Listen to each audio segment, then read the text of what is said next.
பெண்களை தொந்தரவு செஞ்சுட்டு அப்படியே எஸ்கேப் ஆகி போயிடலாம்னு நினைக்கிறவங்களுக்கு நான் ஒரு வார்னிங்காவே சொல்றேன். பெண்கள் பாதுகாப்பை டிஸ்டர்ப் பண்றவங்க யாரா இருந்தாலும் அது சகிச்சுக்கவே முடியாது. அவங்களுக்கான தண்டனைக்கான அந்த நடவடிக்கைகள் எல்லாமே போலீஸ் டிபார்ட்மெண்ட்ல இருந்து ரொம்ப கடுமையான ஒரு தண்டனையா இருக்கும், கடுமையான ஒரு நடவடிக்கைகளா இருக்கும். அந்த தண்டனை அவங்களுக்கான அந்த சார்ஜ் ஷீட் எல்லாமே ரொம்ப ஃபாஸ்டா ஸ்பீடா அது செயல்படுத்தப்படும். என்ன ஒண்ணு, அந்த ஸ்பீட்ல நிரபராதிகள் யாரும் தண்டிக்கப்பட்டிருக்கூடாது. இதையும் காவல் அதிகாரிகள் மைண்ட்ல எடுத்துக்கணும். தப்பு செஞ்சவங்களுக்கு மட்டுமே அந்த உண்மையான கடுமையான தண்டனை கோர்ட் மூலியமா வாங்கி தரணும். அப்பதான் அதை பார்த்து தப்பு செய்ய நினைக்கிறவங்களுக்கு கூட தப்பு செய்யக்கூடாதுன்ற அந்த ஒரு பயம் வரணும். மாண்புமிகு அமைச்சர்களுக்கும் மதிப்பிற்குரிய சிறப்பு விருந்தினர்களுக்கும் அனைவருக்கும் என்னுடைய வணக்கம். ஒரு சில நிகழ்ச்சி மட்டும்தான் மனசுக்கு ரொம்ப நெருக்கமா ஃபீல் பண்ணும். அதை நினைச்சாலே ரொம்ப சந்தோஷமா ஃபீல் பண்ணும். அப்படிப்பட்ட ஒரு நிகழ்ச்சி தான் இன்னைக்கு இந்த சிங்கப்பெண் சிறப்பு படைய தொடங்கி வைக்கிற இந்த நிகழ்வு. உண்மையிலே மனசுக்கு ரொம்ப நெருக்கமான ஒண்ணு, சந்தோஷமான ஒண்ணு. நம்ம பாட்டி, அம்மா, அக்கா, தங்கைகள், ஒவ்வொரு வீட்டில் இருக்கிற பெண் குழந்தைகள், இவங்க எல்லாருக்குமான பாதுகாப்பை உறுதி செய்வோம்னு சொன்னோம். ஆனா அது எலெக்ஷனுக்காக மட்டுமே கிடையாது.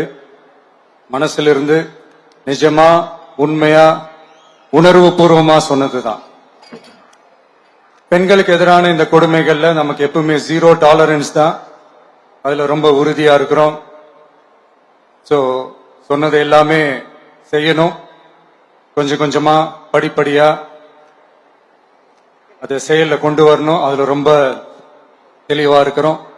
அதனாலதான் ஆட்சிக்கு வந்த உடனே இந்த குறைஞ்ச நாட்களுக்குள்ளேயே இதை நடைமுறைக்கு கொண்டு வந்திருக்கிறோம்.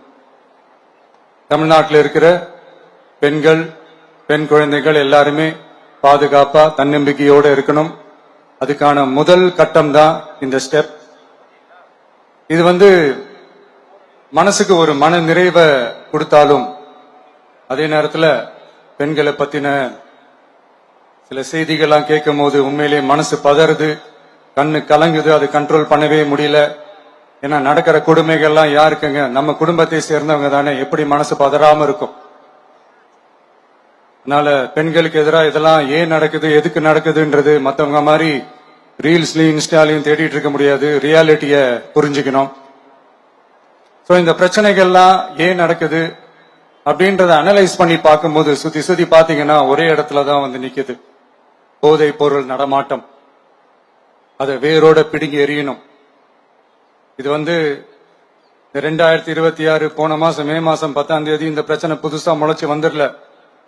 இது பல வருஷமா இருக்கிற பிரச்சனை. பல வருஷமா இதை கண்டுக்காம விட்டதுதான் அந்த வேர் இவ்வளவு ஆழமா பரவி இருக்குது. இத பல வருஷமா கண்டுக்காம விட்டது யாருன்றது நான் சொல்லிதான் உங்களுக்கு தெரியணும்னு அவசியம் இல்லை. அது உங்களுக்கே நல்லா தெரியும். இப்ப அதை பத்தி பேசியும் பிரயோஜனம் இல்லை. முதல்ல இந்த போதை பொருள் நடமாட்டத்தை வேரோட பிடுங்கி எறியணும். அப்படி எரிஞ்சாதான் இந்த பெண்களுக்கான இந்த சேஃப்டி ரொம்ப ஸ்ட்ராங் ஆகும். இது ரெண்டுமே ஸ்ட்ராங் ஆனாலே ஆட்டோமேட்டிக்கா சட்டம் ஒழுங்கும் சரியாகும். இந்த 3 விஷயம் சொன்னல, இந்த போதை பொருள் நடமாட்டம், பெண்களுக்கு எதிரான இந்த கொடுமை, இந்த சட்டம் ஒழுங்கு, இது 3மே ஒண்ணுக்கு ஒண்ணு இன்டர்லிங்க்ட் தான். இதுவும் இப்ப புதுசா வந்த பிரச்சனை கிடையாது. பல வருஷமா இது இன்டர்லிங்க்டா தான் இருக்குது. இதெல்லாம் ஏன் எதுக்குன்றது இப்ப முக்கியம் இல்லை. இது எப்படி சரி செய்ய போறோம்ன்றதுதான் முக்கியம். பட் அதே நேரத்துல இன்னொன்னையும் நம்ம மனசுல எடுத்துக்கணும். இந்த பெண் குழந்தைங்களுக்கான இந்த பாதுகாப்பு இது வெறும் சட்டம் ஒழுங்கு சம்பந்தப்பட்டது மட்டும்தானா அப்படின்னு கேட்டீங்கன்னா இல்ல. இது சமூக ஒழுங்கும் சம்பந்தப்பட்டிருக்கு. சமூக ஒழுங்குல தனி மனித ஒழுங்கும் சம்பந்தப்பட்டிருக்கு. தனி மனிதன் ஒழுங்கா இருந்தாலும் அந்த சமூகம் தன்னால மாறும். ஒரு கட்டுப்பாட்டோட, ஒரு பொறுப்பா இருந்தாலே இது மாதிரி பல பிரச்சனைகளை நம்ம கண்ட்ரோல் பண்ணலாம்.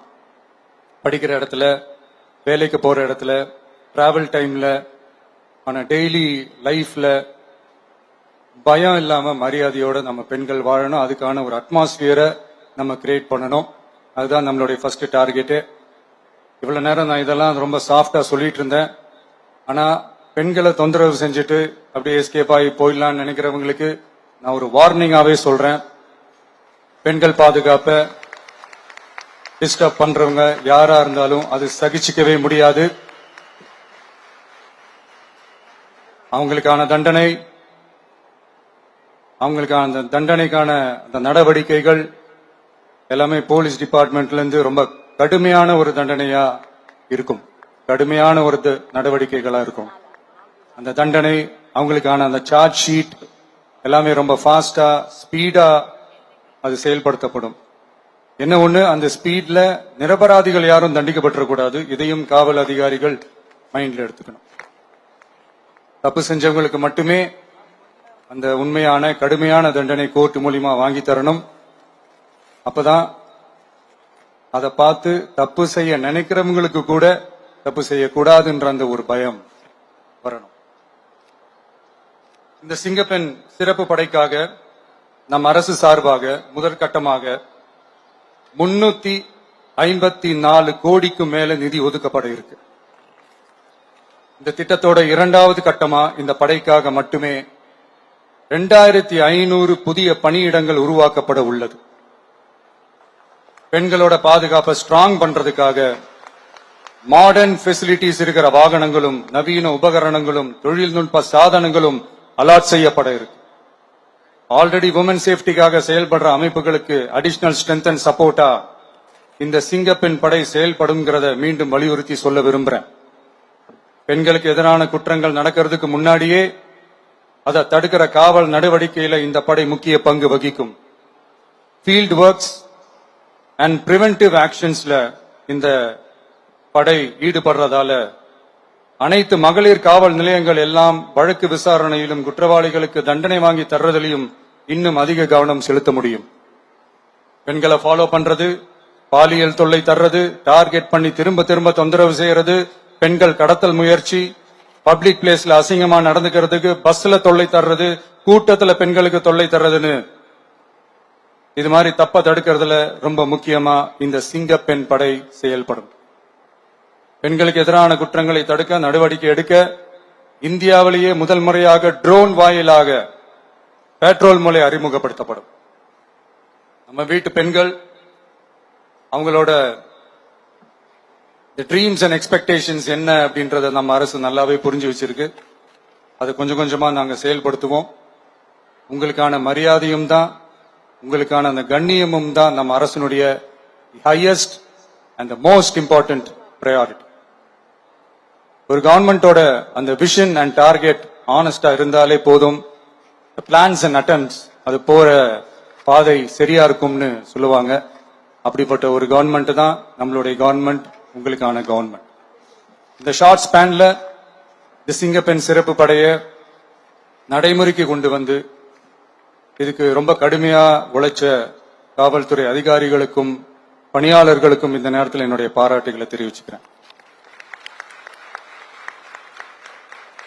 இந்த நேரத்தில் என்னை பொறுத்த வரைக்கும் ஒரு கவர்மெண்டோட முதல் சக்சஸ், முழு சக்சஸ் இன்ஃப்ராஸ்ட்ரக்சரோட வளர்ச்சியிலையோ பொருளாதார வளர்ச்சியிலையோ மட்டுமே இல்லை, அந்த ஸ்டேட்டோட பெண்களும் குழந்தைகளும் மரியாதையா வாழ்றாங்களா அப்படின்றதுல தான் அந்த கவர்மெண்டோட முழு சக்சஸுமே இருக்கு. அதோட சேர்ந்ததுதான் மற்ற எல்லா வளர்ச்சியும். அதுலயும் நாங்க கவனம் ஃபுல் கான்சென்ட்ரேட் பண்ணுவோம். கான்பிடென்டா இருங்க, நல்லதே நடக்கும், வெற்றி நிச்சயம். மீண்டும் சந்திக்கும் வரை நன்றி, வணக்கம்.